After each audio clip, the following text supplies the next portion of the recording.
L'apôtre Bigoré Jean est le président fondateur de l'église Ministère biblique Salut et Délivrance les Vainqueurs, Sisa Koumassi. Dans cet entretien, il présente ses vœux de nouvel an aux Ivoiriens. Il adresse ses prières pour que l'année 2023, année électorale en Côte d'Ivoire, soit une année apaisée. Il présente par ailleurs son église et lance un message particulier à la nation ivoirienne. Je suis l'apôtre Irie Bigoré Jean, fondateur, président de l'église du ministère biblique Salut et Délivrance, les Vainqueurs.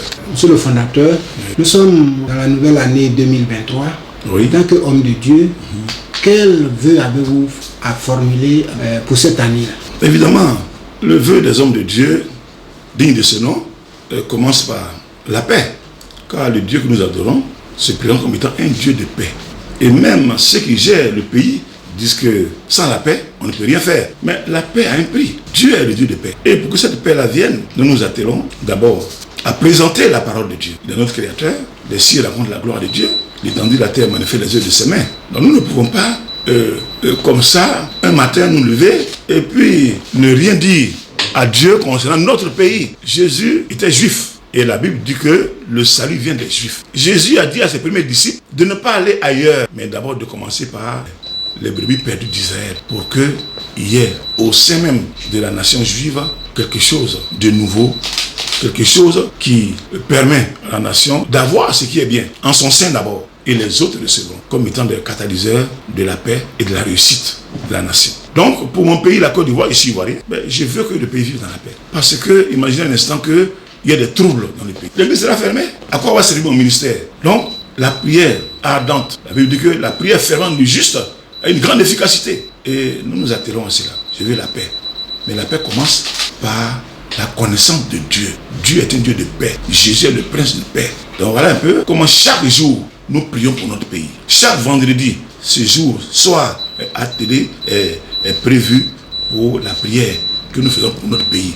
Afin que le développement soit réel, que nos enfants trouvent du travail et qu'après le diplôme, ils ne se retrouvent pas dans les violences qui les amèneront évidemment à sortir de la raison pour laquelle leurs parents les ont mis à l'école. Donc c'est la paix qui prime. Et la paix commence par la connaissance du Seigneur Jésus-Christ. L'année 2023 en Côte d'Ivoire est une année électorale. Quelle prière avez-vous à faire pour que ces élections-là se passent dans la paix? Évidemment, c'est aujourd'hui notre credo. Comment l'année électorale va se dérouler? Quand on parle d'année électorale, du coup, on fait allusion aux hommes politiques. Et à ce prix-là, nous prions pour chaque homme politique. Nous prions pour celui qui est au pouvoir, qu'on l'aime ou qu'on ne l'aime pas, il est au pouvoir. Et le Seigneur Dieu a dit que c'est lui qui donne le pouvoir aux hommes. Donc, nous suivons la réglementation du Seigneur, la parole du Seigneur, pour véhiculer notre message. Alors, toujours, il faut que nos prières aillent dans le sens de la paix, de la compréhension,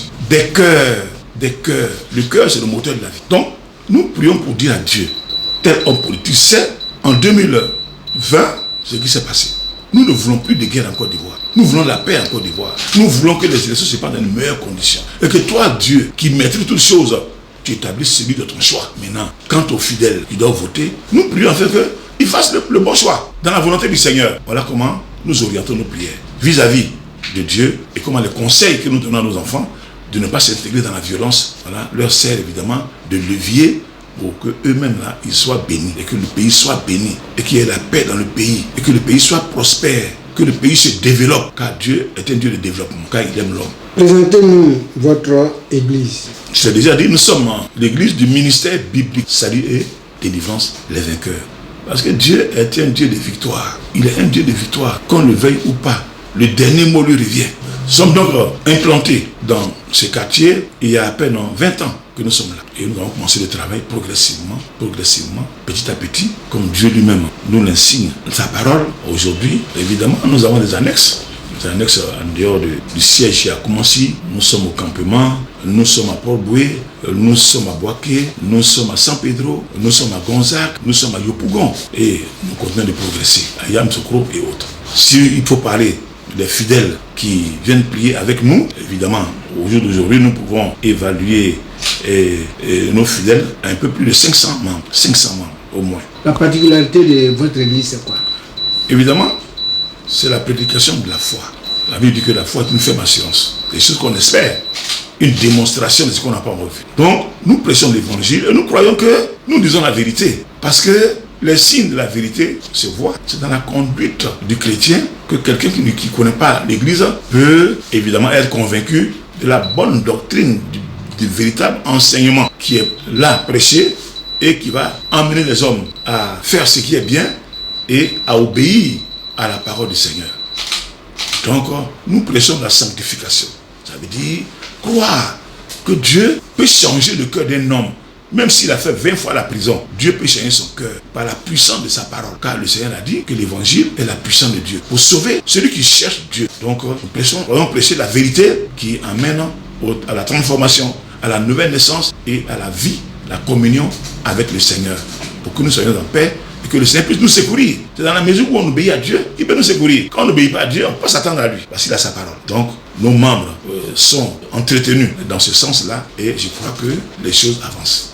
Quel message avez-vous à lancer pour cette année ou à l'endroit du peuple ivoirien ou du monde même?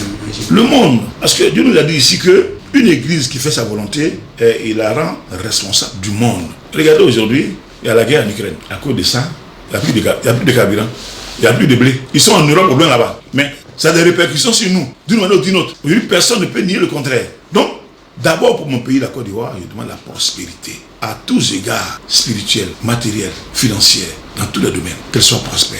Et à mon pays également, je demande le développement. Pour que nos enfants qui ont été à l'école, qui ont eu des diplômes, puissent avoir du travail. Et qu'ils puissent soutenir et leur père et leurs enfants. Et même l'État, parce que c'est eux qui sont appelés demain à postuler la présidence et autres, qu'ils aient un cœur sensible, un cœur qui ne s'égare pas dans la violence. Donc la Côte d'Ivoire, nous le souhaitons qu'elle soit un pays de paix, un pays de joie, un pays qui annonce des choses et qui feront en sorte que nous soyons des hommes exemplaires devant les nations et que tous ceux qui veulent le bien de ce pays viennent avec nous et que la prospérité puisse primer sur toute chose.